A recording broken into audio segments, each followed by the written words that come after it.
가버나움에 이르니 반세계를 받는 자들이 베드로에게 나와 이르되 너의 선생은 반세계를 내지 아니하느냐. 이르되 내 생각하고 집에 들어가니 예수께서 먼저 이르시되 시몬아 내 생각은 어떠하냐. 세상 인들이 누구에게 관세와 국세를 받느냐. 자기 아들에게냐 타인에게냐. 베드로가 이르되 타인에게니이다. 예수께서 이르시되 그렇다면 아들들은 세를 면하리라. 그러나 우리가 그들이 실족하지 않게 하기 위하여 내가 바다에 가서 낚시를 던져 먼저 오르는 고기를 가져 입을 열면 곧 한 세를 얻을 것이니 바다가 나와 너를 위하여 주라 하시니라. 네.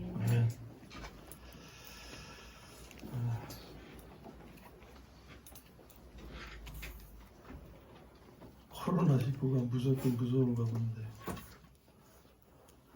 계시록 요한계시록 성경의 끝 마지막 책인 요한계시록에 보면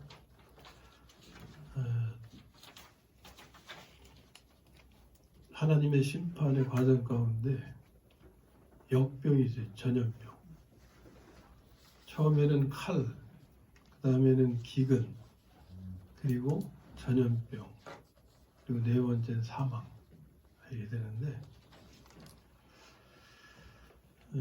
칼은 전쟁을 의미하죠. 전쟁이 나면 양식이 부족하게 되고 그러다 보면 전염병으로 이어지고 결국은 사망에 이르게 되고 그런 말씀입니다. 지금 우리가 코로나19로 해서 정말 엄청난 삶의 변화를 경험하게 되는데 어떤 분 말씀은 우리가 전쟁 때도 예배를 드렸는데 코로나 때문에 예배를 중단해야 되는 그런 상황이 됐다. 자, 오늘 우리가 코로나19의 과정도 하나의 하나님의 교육이라고 할 수 있어요. 시청과 교육이죠, 이런. 자, 이것을 우리가 감당 못한다면 정말 심판의 세 번째 과정인 전염병으로 심판하실 때 그때는 정말 우리는 감당할 수가 없을 겁니다. 그러나 오늘 이 상황을 감당하는 은혜를 깨달으면 그때도 우리는 감당할 수 있게 될 겁니다. 아멘. 그게 요한계시록에서 알려주시는 건데 하나님의 심판이 이르기 전에 당신의 백성들을 보호하시기 위해서 주의 천사들을 통해서 표시를 한다는 말씀이 있어요. 인친단 이런 것을 이단들이 엉뚱하게 이용해가지고 사람들을 유혹하고 그러는데 우리는 바르게 알 필요가 있어요. 그러면 그 인치심이라는 것이 뭐냐? 하나님의 자녀로서 인정이거든요. 인정. 그럼 우리가 나누는 요즘 말씀이 뭡니까? 이러한 것이 우리를 해하려고 하지만 이러한 가운데서 우리가 지킴을 받으려면 우리의 안전과 보호의 장소가 어디냐? 그리스도의 몸인 것을 우리가 배웠잖아요. 깨닫게 되잖아요. 그리스도의 몸의 삶. 오늘 우리가 그리스도의 몸의 삶을 지키면 코로나19가 아무리 유세등등하게 우리를 덮쳐와도 우리를 해할 수가 없어요. 절대 해할 수가 없습니다. 우리가 이런 과정에서 하나님의 시청과 교육이라고 할 때 이런 교육을 통해서 그걸 깨달으면 심판의 과정에서 전염병이 지나간다 하더라도 우리는 지나갈 수가 있는 거예요. 주님의 보호 가운데서. 그것이 바로 그리스도의 몸의 삶을 지키는 거다 하는 것을 알려주는 거죠. 자, 오늘의 상황에서 교회에 대한 사회적인 요구가 있어요. 잠시 모임을 중단하자, 사회적 거리두기 뭐 이런 것을 얘기하면서 모임을 중단하자. 그걸 우리가 무시할 수 없고 외면할 수 없고 고집을 부릴 수는 없어요. 그 이유는 이제 오늘 말씀을 통해서 우리가 알게 되는데, 우리가 이러한 상황에서도 이런 시간을 지키려고 하는 것은 뭐냐면 믿음의 표현입니다. 근데 이러한 믿음을 사회가 이해 못하죠. 예? 이해 못해. 그들은 우리가 우리의 믿음을 얘기하면은 뭐라고 대답하냐면 바이러스는 믿음이 없습니다. 그래요. 바이러스가 무슨 믿음이 있어요? 그런 논리로 이렇게 하는데, 오늘 말씀의 제목이 믿음과 사회적 요구의 조화입니다. 이 믿음은 우리의 정체성을 알게 하는 거예요. 예? 이 믿음은 우리의 정체성입니다. 이 우리의 믿음과 사회적 요구가 대치되거나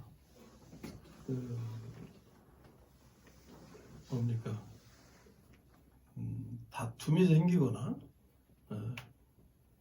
그래서는 안 되죠.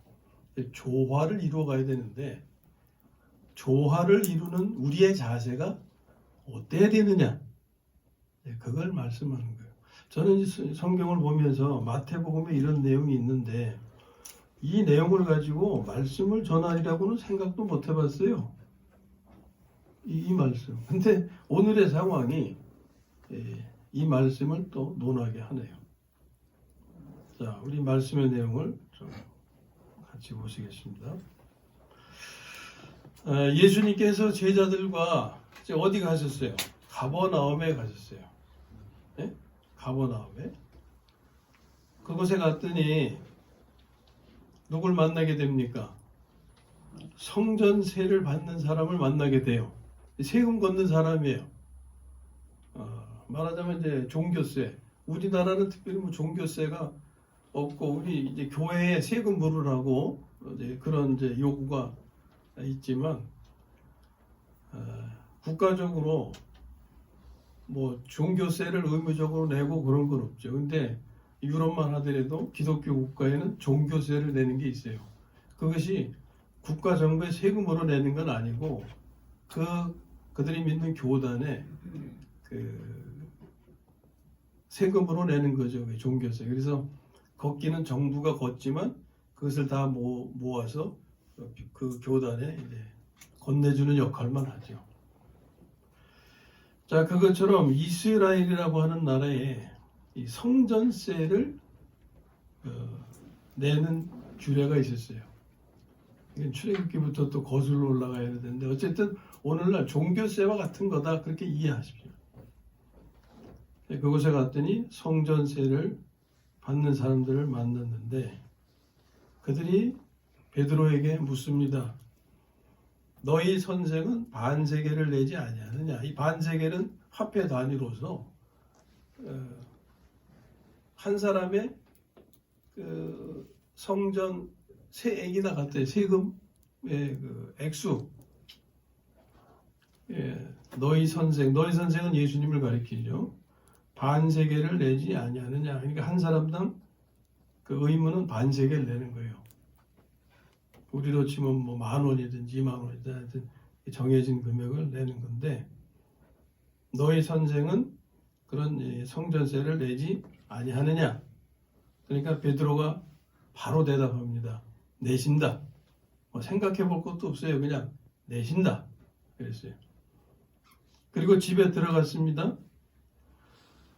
자, 집에 들어가서 베드로가 뭐 그런 일이 있었으면 또 설명할 수 있겠죠. 근데 여기 보면은 베드로가 말하기 전에 예수님이 먼저 말씀하신다는 거예요. 그 상황을 이미 다 아시고 먼저 물으셨는데, 25절에 시몬아, 베드로의 다른 이름이죠. 시몬아, 내 생각은 어떠하냐? 세상 임금들이 누구에게 관세와 국세를 받느냐? 자기 아들에게냐 타인에게냐? 베드로가 대답을 해요. 당연히 타인이지요. 타인이지요. 예수께서 다시 말씀하십니다. 그렇다면 아들들은 세를 면하리라. 이제 이게 뭘 의미하는지를 생각할 필요가 있는 거예요. 이걸 알아야 되는 거예요. 아들들은 세를 면하리라. 자, 여기까지의 내용을 보면 베드로와 예수님의 답이 다르죠. 생각이 다르죠. 베드로는 예수님께서 성전세를 내셔야 한다고 생각한 것이고, 예수님은 예수님과 베드로 나아가서 모든 제자들, 그 제자들 함께 있잖아요. 모든 제자들은 성전세를 낼 필요가 없다고 말씀하시는 거예요. 베드로는 내야 한다고 생각했고, 예수님은 너희들은 성전세를 낼 필요가 없다. 그런 내용입니다. 자, 그러면 예수님이 성전세를 안 내려고 하신 거냐? 나중에 보면 내셨어요, 안 내셨어요? 내셨죠. 내라고 해서. 그러면 이게 무슨 의미냐? 예수님의 이 말씀은 베드로를 가르쳐서 일깨우시기 위함인 겁니다. 무엇을 가르치고 일깨우시려고 했냐? 그것은 예수와 베드로, 나아가서 모든 제자들은 하나님의 아들들임을 알게 하시기 위한 거였다 하는 거예요. 그러므로 예수와 베드로, 모든 제자들은 성전세를 안 내도 된다는 것이죠. 이것은 예수와 베드로 그리고 모든 제자들은 하나님의 아들들이기 때문에 하나님께 드리는 성전세를 안 내도 된다 하는 거예요. 근데 베드로는 아직 거기까지 깨달음이 없으니까 이걸 깨우쳐 주시려고 이런 질문을 하시는 거예요. 이것을 가르치신 후에 목적이 이루어졌잖아요. 이것을 가르치신 후에 예수님은 베드로에게 성전세를 내라고 하신 거죠. 왜냐? 자신들 때문에 믿지 아니하는 사람들이죠. 말하자면 성전세를 받는 사람들, 세금만 받는 사람들, 예수님이나 하나님의 아들들이 뭔지도 모르고 그냥 규정에 따라서 세금을 받는 사람들, 일반 사람들, 그런 사람들에게 아까도 말씀드렸듯이 우리의 믿음을 얘기하면 그들이 알겠느냐고요? 모르죠. 그들은 모르지만 우리는 어떤 믿음인지는 알고 행해야 된다 그 말이에요. 예수님께서 그것을 교육하시는 거죠. 교육하시면서 우리가 우리의 믿음만 주장하고 저들의 사회적인 요구, 사회적인 규례를 지키지 않으면 우리 당장 비난받죠. 그리고 그것이 실정법에 어긋나면은 당장 법적인 조처가 들어가고 행정명령이 강해지면 그래서 뭡니까? 폐쇄시키고 벌금 부과하고 또 구상권 청구하고 뭐 이런 얘기 하잖아요. 그것까지는 뭐 그렇다 치더라도 교회를 이해하지 못하는 저들은 교회의 그런 고집적인 행동, 그것을 통해서 실족하게 된다 그 말이죠. 실족하게 된다.